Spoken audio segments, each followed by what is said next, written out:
உங்கள் தங்கம் வெள்ளி வைர நகைகளை விற்று பணம் பெற நம்பிக்கையான நிறுவனம் மேக்ஸ் கோல்ட். கால் 04454545545. தங்கம்னா காசு, அது விற்கணும்னா மேக்ஸ். மறைந்த கம்யூனிஸ்ட் தலைவர் தோழர் நல்லக்கண்ணு ஐயா அவருடைய வாழ்க்கை வரலாற்று படத்தில் சூப்பர் ஸ்டார் ரஜினிகாந்த் நடிக்கப் போவதாக ஒரு தகவல். சூப்பராக இருக்குது அப்படின்னு. ஏன்னா இது எந்த அளவுக்கு சாத்தியம்னு தெரியல. நடித்தா பிரமாதமாக இருக்கும். யாராரதோ பயோபிக் எடுத்துகிட்டு போகிறீங்க. கடைசி வரை அரசு மருத்துவமனையில் சிகிச்சை பெற்ற ஒரே தலைவர் இப்போ இருக்கிற தலைமுறைக்கு. ஏன்னா ஒரு காலத்தில் ஐயா கக்கன் அது மாதிரி தான் அரசு மருத்துவமனையில் தான் இருந்தார். எம்ஜிஆர் பார்த்துட்டு அவருக்கு ஸ்பெஷல் வார்டுக்கு மாற்றுங்க, அந்த அளவுக்கு அவரை தரையில் போட்டு வச்சுருந்தாங்க அப்படின்ற தகவல்லாம் படிச்சிருப்போம். ஆனால் இப்போ இருக்கிற ஜென்ரேஷனுக்கு அரசியல்வாதினாலே ஒரு பெரிய மருத்துவமனையில் ஒரு ஒரு உயர்தர சிகிச்சை பிரிவில் ஒரு ஹைடெக்கான ஒரு ஸ்டார் ஹோட்டல் மாதிரி இருக்கிறான ஒரு ஹாஸ்பிட்டலில் தான் சிகிச்சை பெற்றிருப்பார்கள் அப்படின்ற மாதிரி ஒரு விஷயம் பொழுது அரசு மருத்துவமனையில் ராஜீவ்காந்தி மருத்துவமனையில் சிகிச்சை பெற்று தன் உயிரை நீத்தவர் தோழர் ஐயா நல்லக்கண்ணு அவர்கள். அப்படி அவர் மருத்துவமனையில் இருந்த பொழுது திரைப்படத்துறையிலிருந்து முதல் ஆளாக போய் பார்த்தவர் சூப்பர் ஸ்டார் ரஜினிகாந்த் அவர்கள். அவருக்கு அவ்வளோ ரொம்ப பிடிக்கும், அப்படி பிடிக்கும். அதன் பிறகு அங்கே அவருடைய அந்த உடலை பாலன் இல்லத்தில், கம்யூனிஸ்ட் ஆஃபீஸ் பாலன் இல்லத்தில் வச்சுருந்தப்போ அவர் நின்று அஞ்சலி செலுத்திட்டு அந்த மைக்கு முன்னாடி மீடியா முன்னாடி பேசணும். அவர் நினச்சிருந்தா அப்படியே கூட போயிட்டுருக்கலாம். மீடியா முன்னாடி பேசணுன்றதுக்காக அதுக்கு முன்னாடி வைகோ பேசிகிட்டு இருந்தார். வைகோலாம் உங்களுக்கு தெரியும், சாதாரண கூட்டத்துக்கே அரை மணி நேரம் பேசக்கூடியவர். இப்போ இது மாதிரி எதுவும் கிடைச்சா சும்மா 1.5 மணி நேரம் வெளுன்னு வெளுக்கக்கூடியவர். அது பிறகு அவர் காதில் போய் இது மாதிரி ரஜினிகாந்த் வெயிட் பண்ணிகிட்டு இருக்காருங்க அப்படின்னு சொன்ன பிறகு அவர் கேட்கல பொழுது பேசியிருந்தார். ஆனால் வெயிட் பண்ணிட்டோம் அப்படின்னு சொல்லிட்டு உட்கார்ந்துட்டு இருந்தார். அதன் பிறகு ரொம்ப உருக்கமாக பேசினார். சொல்கிறதுக்கான காரணம் என்னென்னா, ஐயா தோழர் நல்லக்கண்ணு அவருடைய வாழ்க்கை வரலாற்றை திரைப்படமாக எடுத்தால் என்ன அப்படின்ற ஒரு விஷயம். ஏற்கனவே ரஜினி ஜெயிலர் 2ல் நடிச்சிருக்காரு. அது முடிய போகுது ஒரு 10 நாள் ஷூட்டிங்கில். அதன் பிறகு கமலஹாசன் ரஜினிகாந்த் சேர்ந்து ஒரு படம் நடிக்க போகிறாங்க. அப்புறமா சிபி சக்கரவர்த்தி டைரக்ஷனில் ரஜினி ஒரு படம் நடிக்கிறாரு. அது தன்னுடைய நண்பர் கமலுக்கு உதவி பண்ணுறதுக்காக ஒரு கால் ஷீட் கொடுத்துருக்காரு. இப்போ என்ன ஆகிப்போச்சு, இந்த படத்தை வேற யாரோ எடுக்கிறத, நல்லக்கண்ணு அவர்களுடைய திரைப்படத்தை வாழ்க்கை வரலாற்றை வேற யாரோ எடுக்கிறத விட அதை கம்யூனிஸ்ட் கட்சியே எடுத்தா என்ன, தோழர்களே சேர்ந்து எடுத்தா என்ன, ரஜினி நடித்து கொடுத்தா என்ன, அதில் வரக்கூடிய லாபத்தை கட்சிக்கு ஒரு ஃபண்டாக யூஸ் ஆகும். நல்ல விஷயந்தான். அவரெல்லாம் தெரிஞ்சுக்கணுன்ற நான் இப்போ இருக்கிற தலைமுறைக்கு அவர் இறந்த பிறகு தான் பல செய்தி ஊடகங்களில் செய்தியை பார்த்துட்டு இவர் இப்படியாப்பட்டவரானு தெரிஞ்சிருக்காங்க. அவர் அரசியல்வாதி லிஸ்ட்லேயே சேர்க்கவே முடியாதுங்க. சரி, இது சாத்தியப்படுமா, ரஜினி ஒத்துப்பாரா அப்படின்ற ஒரு கேள்வியும் இருக்குது. நிச்சயமாக ஒத்துப்பார். ஏன்னா ரஜினிக்கு அப்போ ஆரம்ப கட்ட காலம் நடிச்சிட்டு இருக்கும்பொழுது தன்னுடைய ஆன்மீக குருவான ராகவேந்தரருடைய வாழ்க்கை வரலாற்றில் நடிக்கணும்னு ஆசை. அது எல்லாருக்கும் தெரிஞ்சிருக்கு. தன்னுக்கான பிறந்தநாள் பரிசா தன்னை அறிமுகப்படுத்தின கே பாலச்சந்தர் அவர்களிடம், சினிமா குருவான கே பாலச்சந்தர் கிட்ட போயிட்டு இந்த படத்தை நீங்கள் எடுத்து கொடுங்க சார் எனக்கு. ரஜினி உனக்கு செட் ஆகாது, இது ராகவேந்தர் பெரிய ஆன்மீக குரு, அவரை லட்சம் மக்கள் அவரை ஃபாலோ பண்ணுறாங்க, அவர் கும்பிட்றாங்க, உனக்கு அது சரியாக வராது, நீ தம்மு தண்ணி இப்படின்னு இருக்கிற கேட்டு எனக்கு அவர் தாங்க குரு, என்னை மாற்றினவர் அவர் தான், நான் நடிக்கிறேன், இல்லை கமர்ஷியலாக இது ஹிட் ஆகாது அப்படின்னு, ஏன் பிறந்தநாள் கிஃப்டாக கூட எடுத்து தர மாட்டிங்களா அப்படின்னு அதை எடுத்தார். அதே போல் அந்த படம் எதிர்பார்த்த அளவுக்கு ஓடல. எஸ்பி முத்துராம் அந்த படத்தோட டைரக்டர். அதே வேளையில் அந்த படம் நடிக்கிறதுக்கு முன்னாடி ஸ்ரீ ராகவேந்தரர் தமிழ்நாட்டில் உள்ளவர்களுக்கு ஒரு சில பேருக்கு மட்டும்தான் தெரியும். கர்நாடகாவில் ஒரு பெரிய டிவோட்டிஸ் இருக்காங்க, ஒரு சில பேருக்கு மட்டும்தான் தெரியும். ரஜினி நடித்த பிறகுதான் அடடா இப்படியாப்பட்ட ஒரு ஆன்மீக மகானா, ஆன்மீக குருவா, இவர் இப்படியாப்பட்டவரா, இவரை குண்ட பிறகுதான் நம்ம தலைவர் வாழ்க்கையில் மாறுதல் ஏற்பட்டிருக்கு, இவரை குண்ட பிறகுதான் மனுஷனா அவர் மாறி இருக்காரு, அதன் பிறகு தாம் போன போக்கில் போயிருக்காரு அப்படின்னு ராகவேந்தருக்கு பெரிய அளவில் அந்த அந்த கிரேஸ் வந்தது. நிறைய பேர் தமிழ்நாட்டிலேருந்து மந்திராலயம் போக ஆரம்பித்தாங்க. இன்னும் கேட்டால் ராகவேந்தர் பிறந்தது வளர்ந்தது சிதம்பரம் பக்கத்தில் இருக்கிற புவனகிரி, அங்கே பிறந்து வளர்ந்தவர் தான். அவர் போய் மந்திராலயத்தை போய் ஜீவசமாதி அடைஞ்சிட்டாரு. இந்த படம் அவ்வளோ பெரிய தாக்கத்தை உண்டு பண்ணிச்சு. ராகவேந்தர் யாருன்னு தேடி போவாங்க. அந்த காலகட்டங்களில் 80-90 காலகட்டங்களில் ரஜினியை பார்க்க வர ரசிகர்கள் மொத்த பேருடைய கையிலும் ராகவேந்திர படம் தாங்க இருக்கும். அவ்வளோ பேர் கிஃப்ட் கொடுப்பாங்க. அது என்ன பண்ணுவாரா ரஜினி? ஏன்னா ஒரு மகானுடைய படம் இல்லை, எவ்வளோதான் வீட்டில் மாட்டி வைக்க முடியும்? அது என்ன பண்ணுவாரா, பிரித்து பிரித்து பிரித்து ஆட்களை வச்சு இந்தியாவில் உள்ள ராகவேந்திரர் கோவிலுக்கு வந்து அந்த படங்களை அமைச்சு வைப்பாராம். வச்சிருக்க முடியாதுல்ல, இது பண்ண முடியாது. அவர் வீட்டுக்கு தேவையானது வச்சுக்கிட்டு வந்து இவங்களை வந்து கொண்டு வர வேணான்னு சொல்லவும் முடியாது. வந்து ஒரு ஆன்மீக குருவோடைய படத்தை கொடுக்குறாங்க அப்படின்னு அதாவது வந்து கமர்ஷியலாக இட்டாகல அந்த படம் அப்படின் பொழுது, சரி ராகவேந்தர் இப்படிதாம்மா இருந்திருப்பாரு அப்படின்ட்டு ரஜினியை பார்த்து தான் தெரிஞ்சுக்கிட்டாங்க. இன்னைக்கு வரையும் அந்த பாட்டு வந்து எவர் கிரீன் வந்து. அதே போல் ஒரு பயோபிக்கில் ஐயா நல்லக்கண்ணு அந்த சாந்தம், அந்த பொறுமையாக பேசுறது, அந்த மேனரிசம், இதெல்லாம் ரஜினிக்கு பக்காவாக அமையுங்க. அதில் மாற்று கருத்து கிடையாது. ஏன்னா அவ்வளோ ஒரு எளிமையான அரசியல் தலைவர் அவர் அப்படின்ட்டு தெரிஞ்சு தான் அவர் ஹாஸ்பிட்டலுக்கு போனது, இங்கே வந்து பார்த்தது, இங்கே வந்து பேசுறது.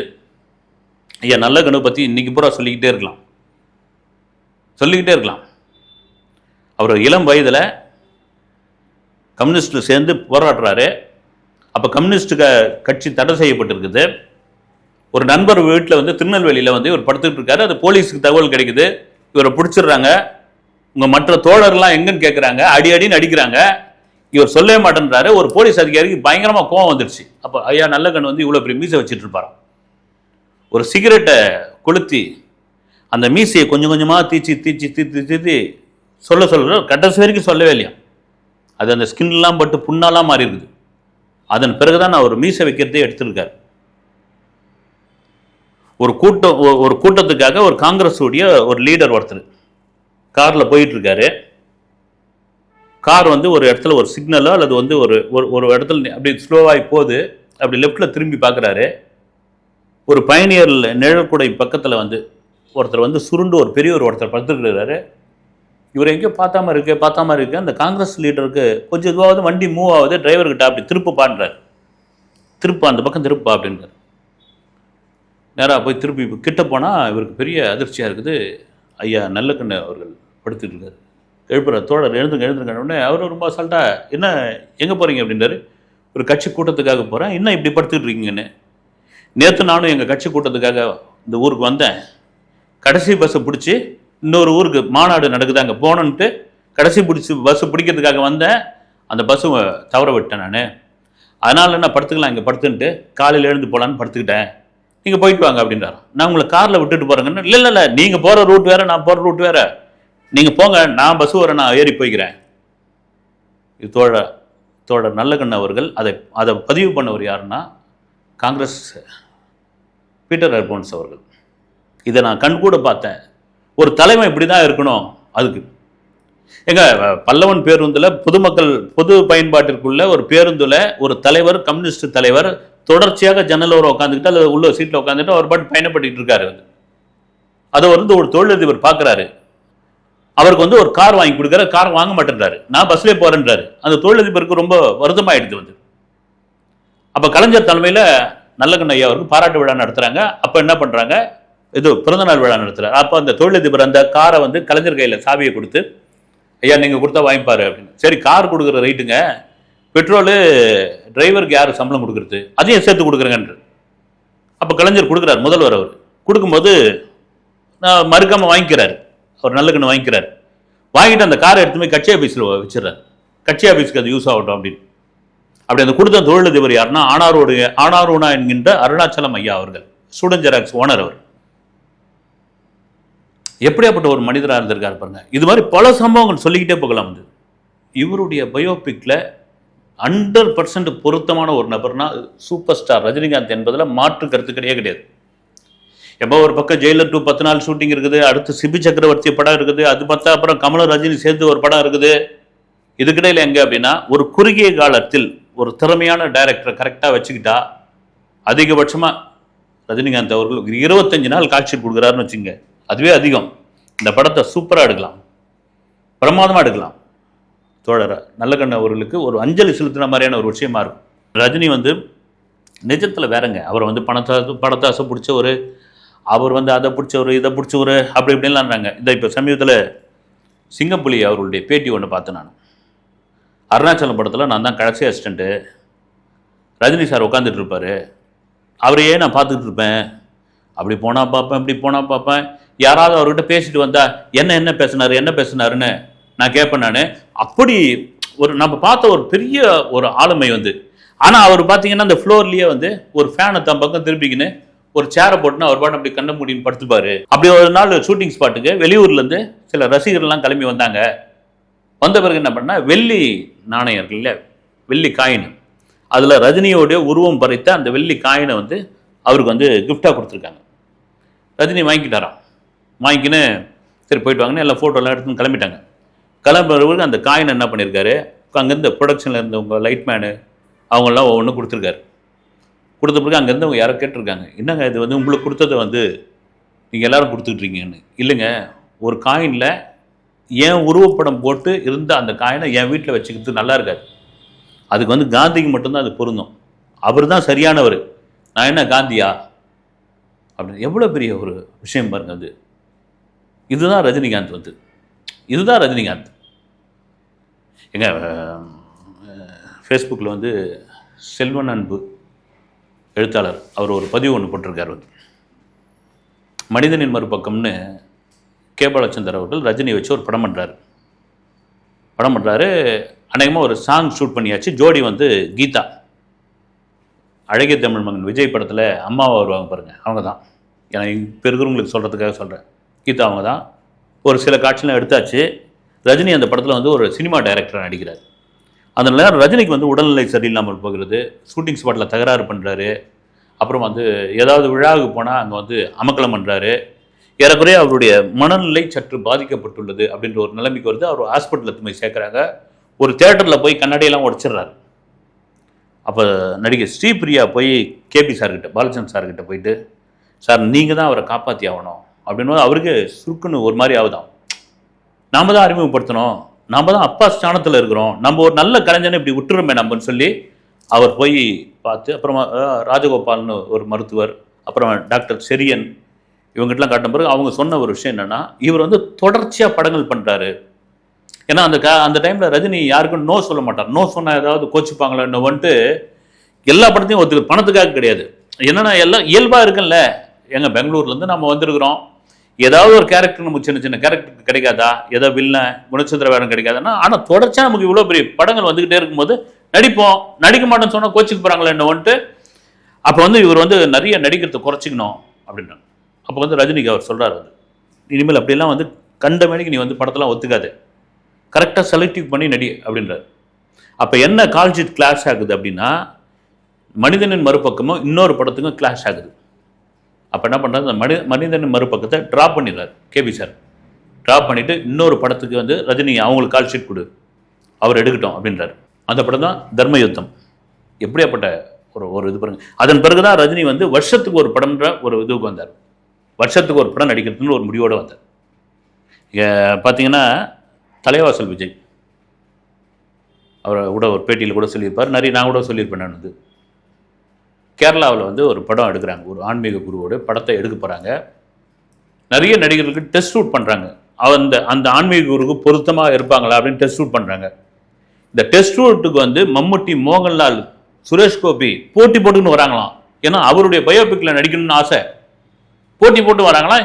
எல்லாருக்கும் டெஸ்ட் ஷூட் எடுத்து பார்த்துட்டு ஒன்றும் சரியில்லை, இங்கே குரு மாதிரியே இல்லை, அவர் மாதிரியே இல்லை, அவர் மாதிரியே இல்லைன்னு ரிஜெக்ட் பண்ணுறாங்க. எல்லாருக்கும் ஒரு மன வருத்தம், அது அவங்களுக்கு தெரியுது. மம்முட்டிலாம் அவ்வளோ ஆசைப்பட்டுட்டு வராராம். இல்லை நீ நல்லா அவர் அந்த ஆன்மீக குருவை தாண்டி பிரமாதமாக நடிப்ப நீ, ஆனால் அவருடைய முகவெட்டே வரல அப்படின்னு பேசிகிட்டு இருக்கும்பொழுது அந்த ப்ரொடக்ஷனில் இருந்த யாரோ ஒரு உதவி இயக்குனர் வந்து, சேட்டா இந்த மாதிரி தமிழில் வந்து தலைவாசல் விஜய்னு ஒரு நடிகர் இருக்கார், இந்த கேரக்டருக்கு 100% பொருந்துவார், சரி வர சொல்லுங்கன்றார். இவர் அங்கேருந்து போகிறாரு. போனவுடனே அவருக்கு அப்படியே மேக்கப்லாம் போட்டு பார்க்குறாங்க. போட்டு பார்த்தோன்னா பக்காவாக இருக்குது. டைரக்டர் வந்து மறுபடியும் பார்க்குறாரு, பார்த்துட்டு பக்காவாக இருக்குது, ஆனால் கண்ணு வந்து சாந்தமாக இல்லை, கண்ணு வந்து கள்ளம் பறையும், கண்ணில் ஏதோ ஒரு கள்ளம் தெரியுது அப்படின்னா அவர் தலைவாசல் விஜய் மேலே அதுக்கு காரணம் கிடையாது. அவர் என்ன சொல்கிறாருன்னா, எனக்கு பார்த்தீங்கன்னா ரிக்ஷாக்காரன் வேஷம், அப்புறம் வந்து அடிதடி பண்ணுறவன், சாராயம் குடிக்கிறவன், பொம்பளை பிள்ளாணி சுற்றுறவன், கானா பாட்டு பாடுறவன், இப்படியா வந்து இதுவான வேஷம். இது என்ன ஆயிடுது, ஆட்டோமேட்டிக்காக அது வந்து இது பண்ண என் கண்ணில் அது பிரதிபலிக்குது நான் நிஜத்தில் அப்படியேப்பட்டவர் கிடையாது அப்படின்போது தான் அந்த ஆன்மீக குரு சம்மந்தப்பட்ட புத்தகங்கள்லாம் கொடுத்து படிக்க சொல்கிறாங்க. படித்த பிறகு அவருக்கே பெரிய இன்ட்ரெஸ்ட். ஐயோ எவ்வளோ பெரிய ஆள், இங்கே மம்முட்டி, மோகன்லால், சுரேஷ் கோபி அவங்கெல்லாம் வந்து திலீப் எல்லாம் காத்துக்கிட்டு இருக்காங்க, போய் அது மாதிரி அந்த ஆன்மீக குருவை பற்றி படிச்சுட்டு தியானம் பண்ணிட்டு அதுக்கான தயாராகி அவர் போய் நடிக்கிறாரு.